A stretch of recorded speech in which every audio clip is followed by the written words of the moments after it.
Production support for award-winning News 6 has come from Whirlpool Corporation's Finley Division, working to make your life a little easier. Additional support has come from the Northwest Ohio Educational Technology Foundation and from this public television station.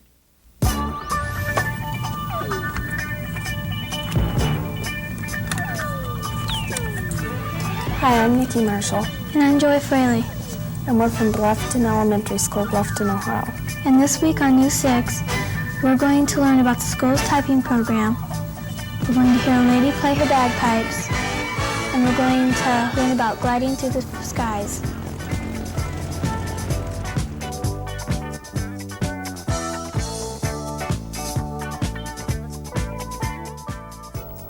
Hi, I'm Brian Wilson from Bluffton Elementary School in Bluffton, Ohio, and this is News 6. Here with our first story is Jenny Venata.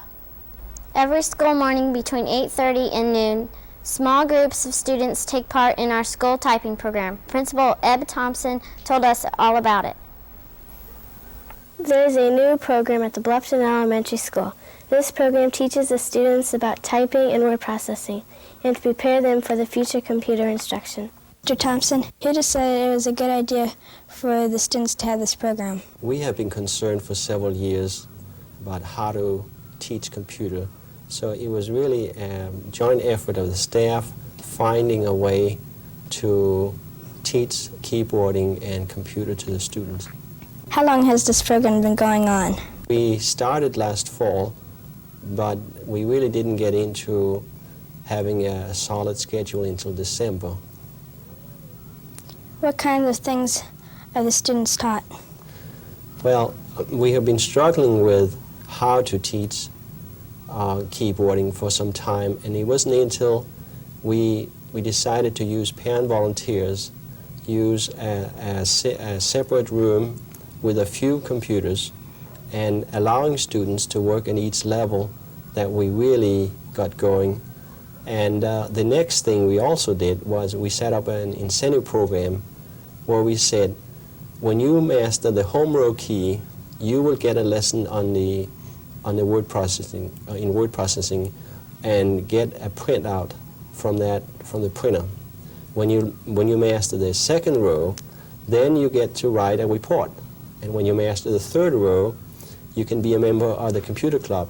And by setting up these incentives, that's really what encouraged students to be eager about learning to type.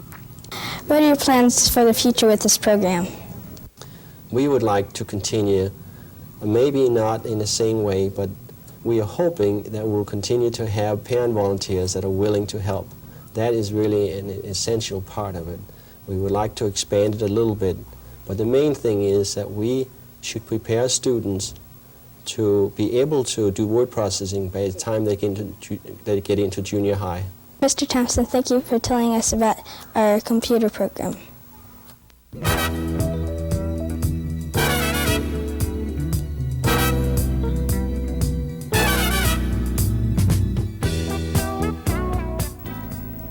Today's show is being produced by Mrs. Janet Griggs' 6th grade class of Bluffton Elementary School.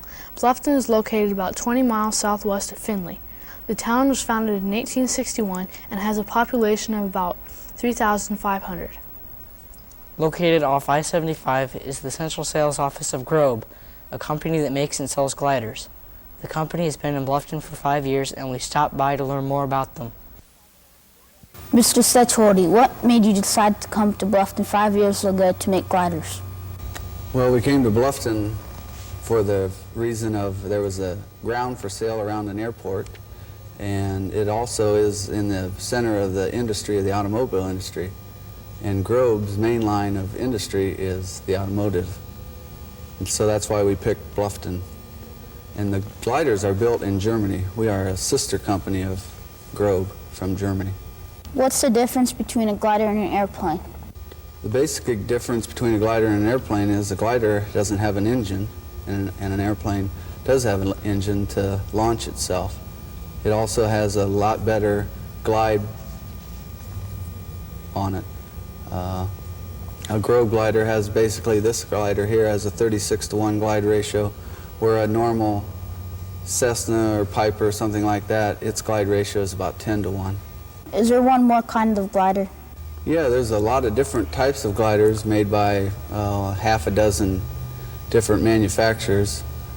At one time, there was probably 6 major manufacturers in the world. Germany is the biggest area for gliders, and Grobe came over here to sell their gliders in the U.S. How long and far can you fly in a glider? Well, it depends on the weather conditions, and they're probably, the longest trip in them has probably been 1,100 nautical miles or so, which would take, in a glider maybe up to 9 hours to do that. If you have the proper lift, you can stay up forever. How do you learn to fly one? Learn to fly a glider? Mm-hmm. Well, you'd have to go to a place that teaches it, for one.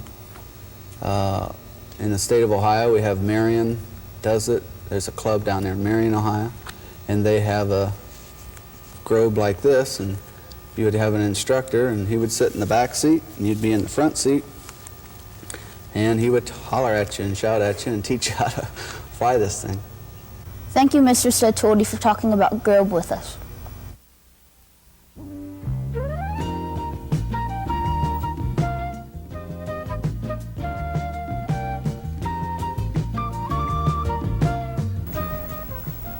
Terry Wilson has been playing the bagpipes for 26 years. She recently stopped by our school to tell us more about her unique instrument. Mrs. Wilson, when did you get interested in playing the bagpipes? Just before I started high school, we moved to El Paso, Texas. And as we were moving in, I heard this wonderful sound wafting across the sand dunes. And my brother and I jumped on our bikes and we ran to find this sound. And here were all these girls playing bagpipes, just out in the middle of nowhere, just playing bagpipes. And I had never thought about playing the bagpipes. I'd never been close to anything like that. And I enjoyed the concert and went home and wondered who those girls were. And when I registered for school that fall, here bagpipe band was on the list of things I could register for. And the high school was Bel Air High School in El Paso, and their mascot was the Highlander. And they had an auxiliary band that played along with their marching band that was all girls. And I have been playing ever since, 26 years. Could you explain your instrument to us? And can be tuned, made longer or shorter. And a crude reed was developed, which basically is still pretty crude. It's a cane with a little plug in it and a tongue cut, and it vibrates when air goes through it, like that. That instrument plays just a long, low, droning sound, and then these two drones were later added in the evolution of the bagpipe, and they play an octave higher, a droning sound. The melody on the bagpipe is created with the chanter, which has fingering somewhat like, a recorder. This instrument, the bag came from a kangaroo from Australia. The wood is a form of ebony. It's not a hard ebony, but it's a form of ebony from Africa. The nickel here, my nickel rings, come from South America. And the ivory-like fixtures are only plastic. So I have an economy model here, but those came from America. So as you can see, the bagpipe is really something that comes from all over the world. That's all for this week's show. Join us next time when News 6 travels to Arlington, Ohio.